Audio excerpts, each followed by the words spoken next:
We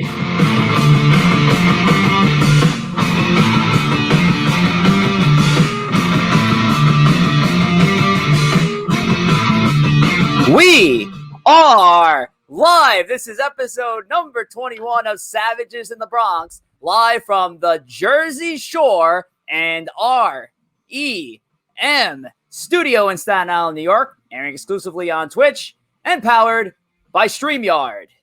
Welcome back to the show on this Monday, August the 23rd, 2021. No, I'm not Nestor Cortes Jr. I'm your host, Rich Rivera, and I'm being joined by the beach bum himself, Tom Wospil. How you doing, Richard? I'm doing good. I actually cannot wait to get this fucking thing off my face, because the more I realize it, the more I know I can never look like this man. This is a beautiful specimen that I will never be able to. The most beautiful. Yes, the most beautiful. I can't replicate that. That is just incredible. This thing will go. And by the way, if you're joining us from leading off, and what I said on the show, I meant it.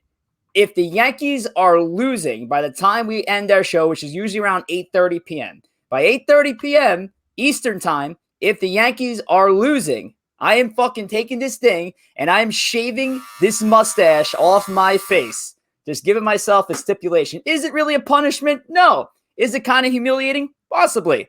Do I have mental issues? Yeah, I do. But we're gonna see what's gonna happen. You could have hair all over your room. It's tied at one, and get hair. No, this is why we got trash cans here, Tom. Trash cans. No, what are you doing, savage? KL2. What's wrong with you? Anyway, Thomas, we are back for another one of these, episode number 21. Episodically, our show can drink legally now, which is cool. So let's get into it. We have our news piece, as always. Bronx is burning. Why not? We always started with the Bronx is burning, which is always our news and notes about the Yankees. And a couple of injury notes. Zach Britton placed on the IL with a left elbow strain. Miguel Andujar was transferred to the 60-day IL with his left wrist sprain. So unfortunate setback for Britton, who has been trying to stay healthy. And when he's been healthy, he's been crap. It's been a tough break, tough 2021 for Zach Britton. Yeah, I'll be honest. I think at this point, the Yankees are just using the IL spot just to make roster moves. If a pitcher's not doing well, they're just going to IL him so they can get someone else in. And, Britton, you can't send Britton down. Like you couldn't send Chapman down. So they're hurt. So now if we have a roster spot, have someone else come up, the Abreu's, the Ridings, those kind of guys are kind of, moving around, and you let them figure it out. Let them figure it out as they're rehabbing, but I think they're really just working on their stuff. And, hopefully they get, better in the sense that they pitch better, and then they'll have a spot in the bullpen again. The problem I have with that take, though, is that, maybe you want to try to send somebody down to bring somebody else up, maybe give some extra rest towards Britton, but you're doing it at the cost of a roster spot. This is not the COVID-19 IL where you don't have to worry about having to DFA somebody or send somebody to the 60-day IL. You put somebody on the 10-day IL and you call somebody up, you may have to fucking use up a roster spot depending on who you're trying to call up from the fucking minors. Obviously, if it's a guy you have in your 40-man, that's a different story. The Yankees have been toying around with their AAA guys who haven't even been on the rosters, like Steven Ridings, as you just mentioned. But these are guys that obviously helped you out during the COVID times because those replacement players don't count. So it all depends on who they bring up.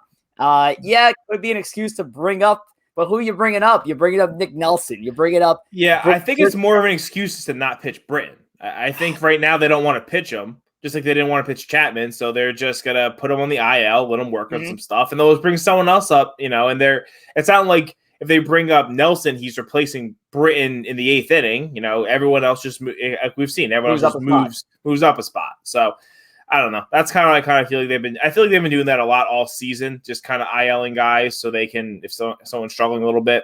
But it's kind of, it's a bit unfounded. I know you made that same mention on Domingo Germán as well a few weeks back. So I don't know what his deal is because I don't even think he's rehabbing yet. in the minors. I know he's working on baseball activities, so I think there might be a little bit more than just placing him on the IL just for the sake of it.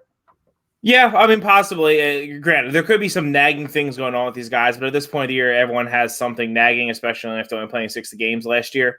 I think someone like Herman, they don't see as a playoff rotation guy. They see him as a 2-inning relief guy in the playoffs, and they don't really need to get him moving until, a week or two into September. You get him 3 weeks of just kind of getting ready to pitch 2 innings. He can do that, and you're not going to burn him out. So I think there's that comes into to play as well. Some of that, innings management that the Yankees care so much about. And I also think that there's going to be definitely some stretched out IL stints, especially since there are players that have been doing well. You can't discredit some of these guys that they've called on lately that have done a job. Wandy Peralta, Joely Rodriguez, and Albert Abreu have all pitched exceptionally well out of the bullpen as of late. Kind of makes that Mike Tauchman deal that we are crying about on the show months ago look pretty smart, because Tauchman is struggling in the minors and Peralta is pitching at the big league level and doing well. So Tauchman got DFA'd, didn't he? He got DFA'd, and he got outrighted to their AAA Fresno. With the San Francisco Giants organization. Also, Mike Ford. Well, no one cared about that. I also don't think, if I remember, I don't think I was crying about, Tauchman. I think we thought it stunk he was leaving, but I don't think either of us was. Sorry to speak on behalf of both of us. You should never do that again. All right, fine. Gio Urshela had begun his rehab with the Somerset Patriots, and he already earned 3 for 4 in his first game. They were on the road, avoiding Hurricane Henry. And then Luis Severino, I don't know what the hell is new with this guy anymore, but they said his MRI came back with no structural damage on his shoulder, so I guess that's a positive note, but they're not sure if he's going to resume baseball activity anytime soon. So at this rate, I think they just need to just call it, just wave the white flag on Severino for 2021. Yeah, and Kluber's pitching for the Patriots tomorrow too, I think. Yes, I saw that right. somewhere. You're absolutely correct. I'll be honest. I know you're the one that's always tooting the horn of the Somerset Patriots, but if you have Somerset Patriot season tickets, you've got an incredible value this year. You've had, I have to look at it. You have almost as many home games with a Major League Yankee as games without them at this point. Correct. Absolutely. It's insane. It's wild, and there's more that's going to be coming through that system. And if you want to throw on top of it, some of the top prospects they've seen over this last year. They've seen Luis Hill pitch at the beginning of the year. They've seen Stephen Ridings pitch most of this season. They now have Oswald Peraza on that roster. I'm sure Jason Dominguez is going to join them by 2022. So hell, it's fun times. Jason Dominguez there. I might be signing up for some season tickets. Oh hell yeah, man. Anyway, talking about schedules here now. Obviously, the Yankees are at the Braves at Truist Park. Huskar, I don't know. The guy who's pitching for the Braves is pitching against Jordan Montgomery. That's your matchup. The Yankees are in Atlanta for 2, so they got another game tomorrow, then an off day Wednesday, and then 4 games against Oakland, all on the road. 2 teams that you most likely are gonna see in October. So this is gonna be a tough stretch for the Yanks here coming up. Yeah, the Yankees need to split in Oakland at the very least, because they won 2 out of 3 in the Bronx. So if they split in Oakland, they take the season series. That handles tiebreakers. Listen, that could handle where's that wild card game played. I know we have our sights set on the AL East, but listen, the Rays have been really good, and the Yankees have been amazing. But it's hard to think the Yankees are going to keep this up for the next 6 weeks, 7 weeks. Right. They can't keep up this pace. And granted, the Rays can't either. So the wild card is more likely than the division. And you want that game at home. You want to sleep in your own bed. And you also want to, depending on where that next game is going to be, if it's back on the East Coast, you don't want to have to fly cross country after playing one game. So it's something you definitely want to see. You want the Yankees to be able to get that top wild card, and at least a split this weekend does help a lot. Correct. Yeah. Riff 0302, my good buddy Mike goes Rich's mustache over Stanton's mustache. So I thank you for that. Neither of us have anything on Nestor Cortes, though. Nestor Cortes remains supreme. his mustache No. is number one. His mustache. No, yeah. I mean, you and Giancarlo basically look like, ninth grade boys who just like weren't ready to shave yet, and you just got a little bit of fuzz up there, a little scraggly fuzz. Espo has also offered an additional bet here. If the Yankees and Braves remain tied by 8:30, I have to shave half my mustache, which I think that could be a look. So there you go. That's a side bet, I guess we have there. All righty. Anyway, speaking of leading off, Espo just joined us in the comments. Thank you for your participation in the chat. Love to see it, bud. But you can follow us at LOF Podcast. You can follow Espo at The Life of Espo. And I'm sure his pick of the day is almost, I think they're underway. Astros. He's got Astros over the Royals tonight. I think it's like 1.5. So we'll see. I didn't. I'll be honest. I didn't watch. I usually do. Did he take it with the run line, or did he take it straight up? You're gonna have to explain. I'm a fucking amateur at betting. Okay, because if he took the run line, that's fair. If the Astros are giving the 1.5, if he's taking the Astros straight up against the Royals, that's a fraudulent pick. It's basically no, he's taking the run line. He's taking the straight run line. Okay, yeah. Okay, he's taking the straight run line. Sorry about that. I'm not big in the DraftKings and all that good shit. So sorry. The only bets I like to place are against myself, and tonight could be at the cost of my fucking caterpillar under my nose. So, as a reminder, our show is sponsored by Sincerely Allie Studio. As always, since 2020, they've been customizing scented candles, wine glasses, coffee mugs, and much more. All can be purchased on our Etsy page at Sincerely Allie Studio. And make sure to give her a follow on Instagram at sincerely.allie. That's with 2 E's on the gram for all things for your self-care needs. Sincerely Allie. And speaking of Sincerely Allie, kind of a breaking announcement. Actually, I don't even think Tom knows about this announcement, so this is breaking for everybody. Our next guest, our +1 for next week's show, is going to be Allie Arado herself. Sincerely Allie's own Allie Arado is going to join us on the program for our August the 30th edition of Savages in the Bronx, right here on Twitch, 8 p.m. Eastern time. So shout out to Allie. I was able to talk there over the weekend. We were setting up a possible show date to get on, and she actually came down with a cool idea as well that we can that we're figuring out. So yeah, Sincerely Allie's own Allie Arado is going to join us in Savage in the Bronx next week. Are we going to guess what each Yankee smells like? No. I am curious on what Rude Red or Door's odor is. That's definitely a good start. But yeah, Sincerely Allie herself will be joining us on the program, obviously to talk about her brand, and we'll talk about baseball in some way or another, of course. But yeah, good stuff. So our next segment, our big segment for the night, is of course 9 Up, 9 Down, brought to you by Sincerely Allie Studio. And this was going to be a segment we were going to do next week, but given our special guest appearance, we decided to move it up. So we are doing our 9 Up, 9 Down confidence rankings tonight, Tom. This is probably for the first time all year, the best that we felt about this team going into our power rankings. So there's obviously a lot more positive notes than negative notes, which is good. So Tom, kick us off. Yeah, it is weird. That's more positive than negative, but it's kind of hard to not be positive when they are, they've won 9 straight and are the hottest team in baseball right now. So starting it off, at my 9 spot, I have the catching position. And I know Gary just got back, so he's kind of working himself back in, but we have had quite a while here of some Higgy and some Rob Brantley, which doesn't inspire a ton of confidence. And Gary's someone everyone knows that we are Gary Pod. We love Gary. Gary Pod.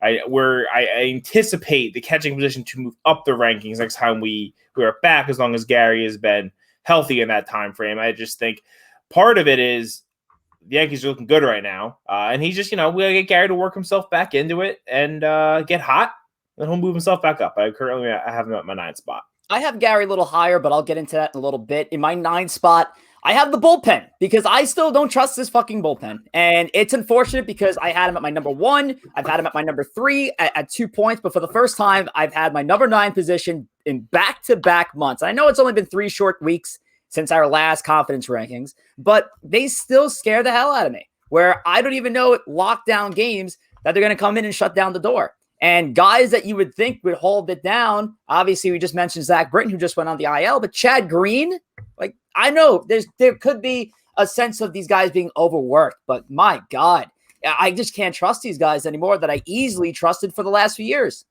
Yeah, I definitely agree with that. I have them just a little bit higher, but not too much higher in my rankings. I do think a lot of it is the wear that they've been getting, and hopefully, now granted, we're saying how they're playing the Braves right now, who are also have won 9 straight.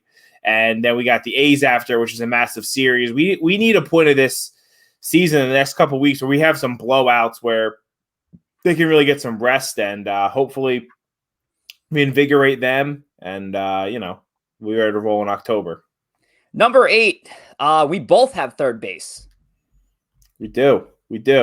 Third base is kind of a big question right now. We've been saying Gio Urshela is rehabbing, so as long as things go well, I imagine he'll be joining the team this week because he's been in Somerset for a little while now, right? He's been there since not too long. I probably would project more for next week with him. I guess it depends. So we'll see when he comes back. We have Odor over there who defensively he's not a third baseman, so that's a bit of a struggle. Great, we get some Tyler Wade over there, and Tyler Wade gets sprinkled around the entire team. So defensively, I don't feel great with Odor there. Odor with the bat is streaky. Odor with the personality is A plus. So Odor with the mound visits is A plus. Love him. But love Odor. But doesn't at this point, especially defensively, doesn't inspire a ton of confidence. I just wonder, is LeMahieu's tricep acting up that much that he can't play third base, which is a position he's played multiple times for this team before and played well? It has to be, because there's no reason you wouldn't want to just switch them and have LeMahieu at third and Odor at second, where Odor is a lot more confident. So it must be, I think they're just trying to manage it with LeMahieu. So we'll see, but Gio's gonna take that position back when he comes back. Odor will go back to being a bench piece, to being he'll start once or twice a week. Give LeMahieu a day, or LeMahieu will be moving around, pinch hitting, that kind of stuff, and that's what Odor will go back to being. And this is the unpredictability of the confidence rankings. Last month, Gio Urshela at third base, our number one position, both of us last month. So it's taking a fall just because of the one man they're missing on this team. So obviously you want to get Urshela back soon. Who do you have at your number 7 position, Tom? I think I talked about them before. We've talked about it. We have the bullpen. The bullpen has been up and down. I have them at 7 because I do still have a lot of faith in the guys down there, especially some of the big ones. And even like we said, the Wandy Peraltas and stuff, Joely Rodriguez, who have stepped up when being called upon. So I think they're another position that can rise, at least in confidence, with me, but I do have them in the 7th spot. I still have trust issues, major trust issues with the pen, and most of them blamed on our esteemed closer, Aroldis Chapman, but we'll save that for another time. My number 7 spot goes to shortstop. Obviously, Gleyber Torres still being on the mend, hurts here. Now, of course, we just mentioned, we're a Gary pod. I love me some Krakens, and I definitely love me some Squids. Andrew Velasquez, love the kid from the Bronx. Did you know he's from the Bronx, by the way? I didn't know that. Did you also know that Todd Frazier was from New Jersey, and he met took a picture with Derek Jeter one time? Yeah, it's crazy. I mean, yeah, that's a little bit over the top, and I knew the Fox broadcast was going to be all over that on Saturday. But yes, shortstop, whether it's Velasquez or Tyler Wade, you like what they've been doing, but obviously it's just a temporary little fix, nothing crazy. You're not getting a whole ton of offense, but I am happy with what Tyler Wade is doing if we're going to wrap him into that shortstop position. I'll be honest, it's interesting, especially because Gleyber's been up and down defensively this year. He comes back, you assume he's going to be starting, but I don't know, man. If Velasquez and Wade are both looking good, and let's say Gleyber's not hitting, if Gleyber's hitting, he's in there. But if Gleyber's not hitting and Gleyber is struggling a little bit, I could see it. I could see almost like the situation that we had last year in the playoffs where Clint Frazier, you would assume would have been starting, and then Boone ended up going to Gardner because he trusted Gardner more to make the defensive plays and to get a hit when they need it. I don't know. I don't think it's crazy to think that those guys could see some big innings down the stretch. Yes, totally. And I think you have the benefit of the September call-ups, the expanded roster. So obviously these guys aren't going anywhere despite some of these other players coming off the IL soon. So it'll be interesting. And I like, again, we're going to get into it more when we talk about first base, but I love the inner competition that this could eventually cause when guys like Urshela and Torres come back. But we'll get into it. I know you have shortstop at number 6. Was there anything else that you want to touch on with shortstop? No. All right, cool. Who do you have at number 5, Tom? Number 5. Oh, I'll say I forgot. My number 6 is catcher. Yeah, again, there is a lot of points that Tom made that were very agreeable. I've been loving what Kyle Higashioka has done while Sanchez was dealing with COVID, and obviously Gary's back. Higashioka handled the rotation well. I think more of a defensively. I loved what he was doing. He had some big hits too over the last couple of weeks. The Gary hasn't been the hot Gary since June. So the catcher got a couple ticks down since my last rankings. But overall, I'm happy what I'm getting out of catcher between the two of them once again. Yeah. So my number 5 position, I have the starting rotation. There is some real confidence in there with a lot of the guys. Really, the only reason that it's number 5 on my list is that Andrew Heaney is still in the rotation. And although he had a very, very great start last time on the mound, you cannot feel confident that Andrew Heaney will do that again. So Andrew Heaney brings him down. If it wasn't for him, they'd probably be, they could be number 1, honestly. But yeah, Heaney does not inspire a lot of confidence. So I have him in my 5 spot. Heaney shelved the Red Sox, man. That was great. He did. See. Listen, I had the rotation up. I had the rotation up way more in my confidence rankings, so I'll get there. 5 for me is 4 for you. Second base. Second base has now been officially DJ LeMahieu's spot. We mentioned before, Odor's really gotten a lot of the work at third base lately. LeMahieu's back in his comfortable position. He is hitting some better spots now. Yes, the overall numbers aren't there, but LeMahieu is starting to look more like LeMahieu as we get into the later part of the season. So I'm happy that DJ is kind of getting it all back together.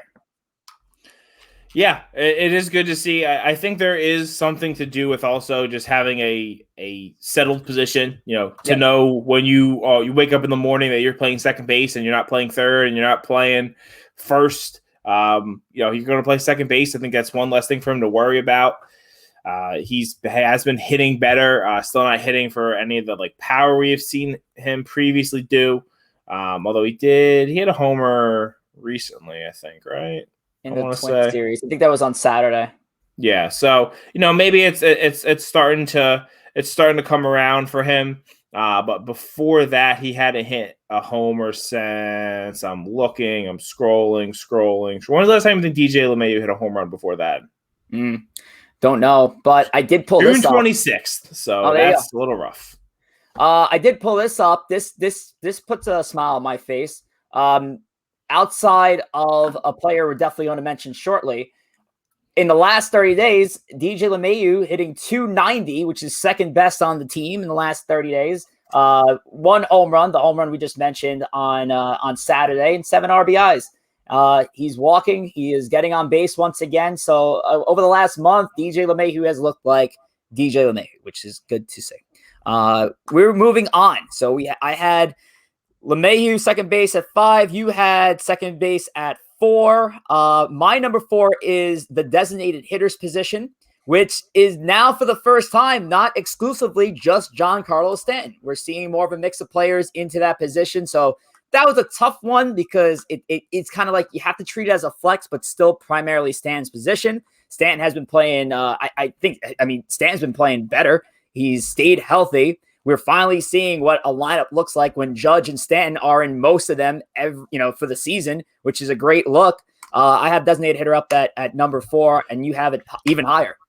Yeah, I have it one spot higher. I have it at number 3. I think they also, I don't have the stats in front of me, but Stanton's stats since starting to play the field are much better than he was just DHing, which is things that Yankee fans have talked about for a long time. This year, that, when he's playing the field, he says he's more into the game. And a lot of guys have said that before. Being just DH is very hard to, to swing and then to sit for an hour and not move around. So with that, with Voit, in the DH spot as well, I do have a lot of confidence in that position. And then you're also, honestly, like you said, it's a flex position. You're going to roll other guys through it. You're going to roll a Gallo through. You're going to roll a Judge through. You're going to roll a Gary through. And I feel very good about our DH position. No matter who's in that spot. Yeah. Yeah, probably for the first time this year, other than that 2 weeks, streak where Stan basically hit a home run every day. Right. It's the first time I felt really good about DH. Yeah, and I don't think I'd ever put DH number one on my confidence rankings, especially if it becomes a flex position, because then it's like, all right, well, everybody is number one, and that's like a ridiculous thing to do for us. So DH at number 4 for me, DH number 3 for you. Starting rotation. Oh, sorry, no, I'm skipping over it now. Number 3 for me is first base, which we just talked about. And it starts, and I honestly thought when I was doing these rankings a couple of weeks, with thinking what the rankings could possibly be, I was like, man, Anthony Rizzo is going to make a case for that number 1 spot. And then our guy just comes in, Luke Voit, like a fucking Ferrari truck, with an Army fucking tank with a Ferrari engine, hitting 320 over the last month, 4 bombs, 17 RBIs. And honestly, I don't even know what the stat line looks like ever since he had that press conference last week when he was asked about his playing time. And he gave as about an honest answer that you wouldn't even expect a Yankee to give. But I fucking respect everything he had to say. What did you want him to say? I don't want to play. If you don't want to play, then we don't want you on our team. He gave the perfect answer. People who are ripping him for it either didn't listen to the interview, which is 90% of the problem on Yankees Twitter, and the other 10% are just idiots. So that's how that breaks down for me. I do have starting rotation at 2. Yeah. Well, I wanted to get to the number 1s because I know we're running out of time. But number 2 for you. Number 2 for me is the outfield. And again, with Stanton out there, offensively, you're getting more pop. He's played fine defensively. Then you're getting a mixture. Basically, every outfield alignment at this point, I feel good with. If you're giving me the big boys, the Stanton, Gallo, Judge, I'm feeling good. If you're throwing Gardner out there with them in some configuration, I'm feeling good. If you're throwing, what's his name? They just called back up. I forget his name right now. Esteban Florial. Jonathan Davis. He throw him out there again. He's smooth defensively. He doesn't bring much of a bat to play, but I feel good about the outfield all around. So I have them pretty high in my rankings. Yeah, they're exceptionally high for me because they're the number 1 for me. The outfield at number 1. I love it. And Rivera has Brett Gardner number 1. Unbelievable. No, fuck him. Well, I guess by association, yes, he's number 1. But all season long, we have talked about the fact that the outfield we weren't going to treat as the 3 individual positions. We were going to bring it all together. And we had said, hey, if Aaron Judge was the separate entity from the outfield, he'd be number 1 on most of our power rankings that we've done. It's just we include the outfield all together. Plus, Judge has played both center field and right field. So it's been a smart move on our end to just keep the outfield together as one. And finally, for the first time, I'm like, wow, when I see that alignment of Gallo, Judge, and Stanton, it's just a beautiful sight to see. And that outfield is as strong as I honestly, I don't know if I remember an outfield this strong as far as this complete star power. It's just physical strength. They are 3 strong boys. Number 1 for you, Tom. Number 1 for me, I have first base. Rizzo, when he came, was on fire. Got COVID. Since he's come back, he hasn't been hitting as well. But in my rankings here, the other part of first base is Luke Voit, so I feel good about that.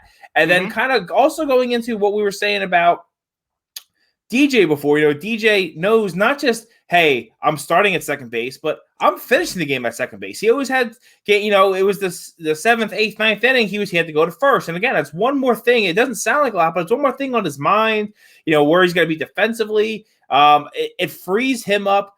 The amazing end to the game over the weekend or last week. I'm on vacation. I don't know days anymore. Where Velasquez makes the great play, and then the scoop by Rizzo, and then basically him just telling people, he told Odor, like, just throw it at me. I'm gonna get it. Throw it on the ground. I'm gonna get it. And he's gotten it. We haven't seen. I think you had mentioned last week. We haven't seen this kind of defensive prowess at first base since Mark Teixeira, and it doesn't seem that long ago, but it is. Like, Teixeira's been gone for a long time. So I have a lot of faith, especially with the infield as constructed, with him defensively and coming with some big hits, the balance of the lineup, all the things we've talked about, ad nauseum this year. Ad nauseum. You love what you're seeing from the two. You love the inner competition. It's fantastic. You could tell they respect the hell out of each other. They're still, they're still playing well with each other. It's not like these two are fucking going at each other's necks. But that inner competition, I think, is great for that team. And that's what's going to keep people motivated. And seeing this reinvigorated Luke Voit has been fantastic. Having Anthony Rizzo's leadership on this team has been fucking great. Both of these guys are playing a role on this team. You can call it an excess if you want. I call it a necessity, especially for these New York Yankees with some of those younger guys and some of those stoic veterans that really don't speak up as much. But having a guy like Rizzo, who is a good leader, and having a guy like Voit, who might be more aggressive, doing the Austin 316 at the end of the dugout. He's a Missouri kid. If they don't make Luke Weisers like they had the Steve Weisers back in the day, Budweiser is just messing up. We need a Luke Weiser shirt. Someone needs to make it. I will buy it. Yeah, absolutely. I'm in for that, man. And also just another thing about Rizzo. It's funny for so long we were talking about the Yankees and the pedigree of the championships. There's only one guy. There's three guys on the team that have rings, and two of them won with the Cubs. The other one's Brett Gardner. So Rizzo does bring hey, listen to me. I've been to the mountaintop. Right. I've won it. Here's what we need to do. Where this Yankee team doesn't have, besides Brett Gardner, and they've heard his voice for, the last century, we've always had like, Jeter's there and Posada's around, and, Girardi's the manager. He was there in the 90s, and we don't have that really. So I think bringing that kind of leadership too is just another, huge thing for him and this team. And there's only one player in the history of the game who broke a 100-plus year World Series curse by receiving the last out of the World Series to fucking make the Cubs champions. It was Anthony Rizzo. So of all people that had a right to talk up in that dugout, even if he's not the most familiar, it's Anthony Rizzo. And guess what? The guys are going to listen. It was a scoop too. Didn't he scoop that ball from Brian? Because Brian no, it was a high throw. It was a high throw. It was a high throw. Brian actually slipped on that. Brian. Yeah. Yeah, I mean, that could have been an E. Oh, my God. That could have been an E5. And, God, who would have even known what happened in that game? But that's it. Our 9 up, 9 down rankings for the month of August. And there you have it. Outfield at 1, starting rotation 2, first base at 3 for me. Tom, first base 1, outfield 2, designated hitter at 3 for him. And then those are the rest of the rankings. Good stuff, guys. And that's it. 9 up, 9 down on Savages in the Bronx. And I looked at the score of this game. It's still tied. And I did mention that I would shave my stash if the Yankees were losing this game by this time. They are not. It is a tie game. But I did see a lot of clamor for me to shave off half my mustache if it was a tie game. And guess what? I'm a man of my fucking word. So, boys, we'll see you here next week. Tom, anybody you want to thank? I want to thank the New York Yankees for not being fraudulent for once. Usually I'm thanking other teams for proving for being fraudulent. I want to thank you for being a clown right now. It's a look you're going for sure. Now if you come next week with that look, I don't know what you can get whatever basically you want from me. I'll do this I don't know, but if you can keep that half stash for a week, I don't know if it's money. I don't know if it's I don't know. But you get it. No, because the lady will not be happy. Because you're a coward. Got it. Cool. When we have a birthday dinner coming up, and this will just be a horrible look, and I will probably enter the next show as a single man. So that's probably not going to happen. But you guys get half a stash for the next couple of minutes. But thank you all for joining on Twitch. And, of course, our followers on Twitter, as always. We love you guys for all your support. Make sure to keep following us at Savages Bronx. Follow Tom at Wospil54. You can follow me at Rich J. Rivera, both on Instagram and Twitter. Yanks looking good. Probably our best confidence rankings to date. And let's hope the Braves get their ass kicked for the night. But the rest of this mustache is coming off after the show. I can tell you that much. Coward. Fuck you. All right, boys. Have a good night. And we'll see you here next week on Twitch, 8 p.m. Eastern time for Savages in the Bronx. Take care.